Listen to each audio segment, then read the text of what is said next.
Kaya ang ating panawagan, kailangan protektahan natin ang Pangulong Rodrigo Duterte at ang ating Vice President Sara Duterte. At ngayong eleksyon na ito, lahat ng 240 na yan, kakampanyahin natin matalo sa kanilang mga distrito at probinsya.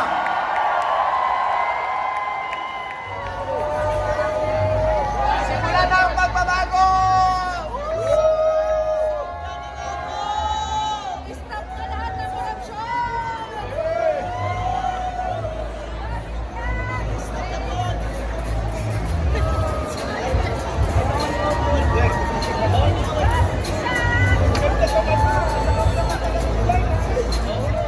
Sino ang iboboto?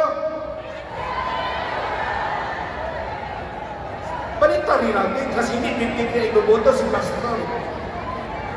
Okay?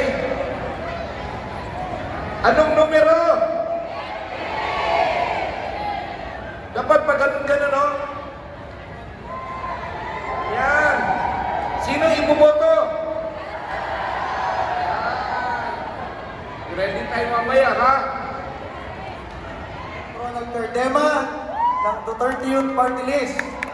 Ang kaisa-isang party list sa Kongreso na lumalaban sa mga makakaliwang grupo. Ang kaisa-isang party list sa Kongreso na nagbabalik ng death penalty para sa mga kriminal, terorista at employee na terorista. Ang kaisa-isang party list na nagtanggol kay Pangulong Rodrigo Duterte sa Kongreso at sumama kay Vice President Sara Duterte sa Kongreso.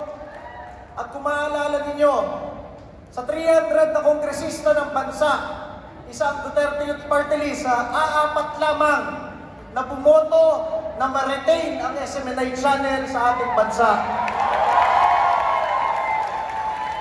Ganun po ang aming paninindigan sa Duterte Youth Party List na kahit nag-aalisan na lahat ng kongresista, kami ay naninindigan para sa aming kaibigan, ang susunod na senador, number 53, Pastor Apollo Kibuloy.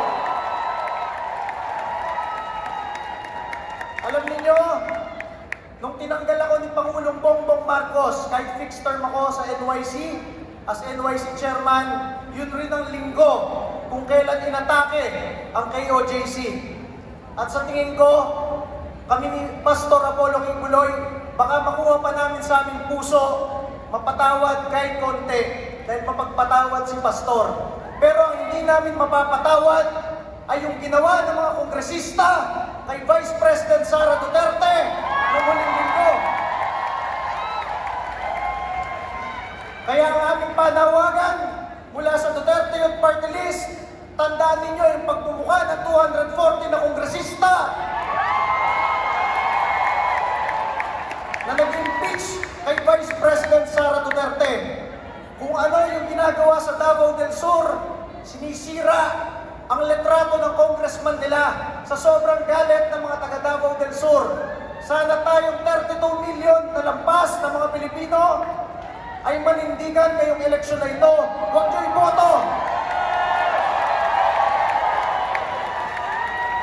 Huwag niyo iboto lahat ng nagtraidor na kongresista sa mga Duterte.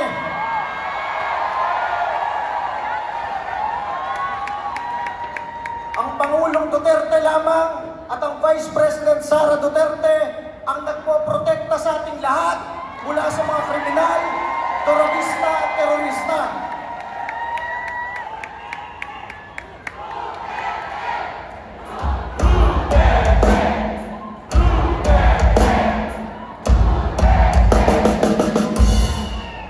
Kaya ang ating panawagan, kailangan protektahan natin ang Pangulong Rodrigo Duterte at ang ating Vice President Sara Duterte. At ngayong eleksyon na ito, lahat ng 240 na yan, kakampanyahin natin matalo sa kanilang mga distrito at probinsya. Tayong 32 million na Duterte supporters, unang-una, hindi na natin iboboto yung mga kinatawan na yan. At pangalawa, lahat ng mga neutral, ating mga kapitbahay, kababayan, kakampanyahin pa natin na huwag iboto yung mga traidor at walang utang na loob ng mga kongresista na yan. Baka hindi nila alam, si Rodrigo Duterte ay wala pang talo kahit kailan sa kanyang buhay.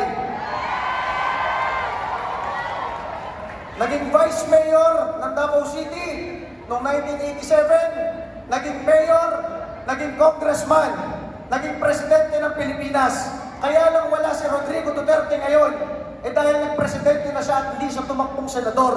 Pero kung akala nila, mahina na ang pamilya Duterte, nagkakamali din sila. Dahil ang taong bayan ay puro Duterte supporters.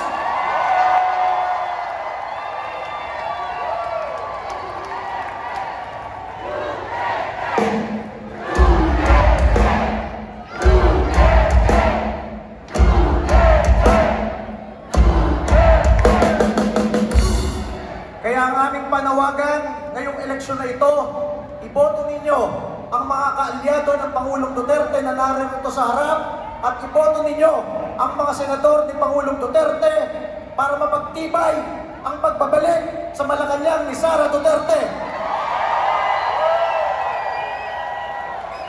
Dahil ang tagumpay ni Pastor Kibuloy, ang tagumpay ni Sara Duterte ay tagumpay ng mamamayang Pilipino. So muli po, mula po sa inyong number 5 Duterte Youth Party List, kami ay lumalaban uli ngayong eleksyon na ito.